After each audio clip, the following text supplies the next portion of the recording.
Hi అండి. ఈరోజు వీడియోలో చాలా టేస్టీగా ఉండి సింపుల్గా అయిపోయి ఎగ్ బిర్యానీ ఎలా చేసుకోవాలో చూసేద్దాం రండి. ముందుగా నెయ్యి ఒక స్పూను ఆయిల్ వేసుకొని అందులో ఉప్పు, పసుపు, బిర్యానీ మసాలా వేసుకొని ఎగ్స్ని ఫ్రై చేసుకొని పక్కన పెట్టుకోవాలి.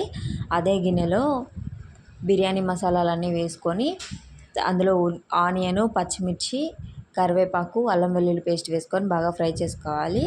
అవి కొంచెం ఫ్రై అయిన తర్వాత అందులో పెరుగు, ఉప్పు, కారం, పసుపు, బిర్యానీ మసాలా వేసుకొని ఎగ్స్ని కూడా వేసుకొని మరి కొంచెంసేపు నూనె పైకి తేలేంత వరకు ఉంచుకోవాలి.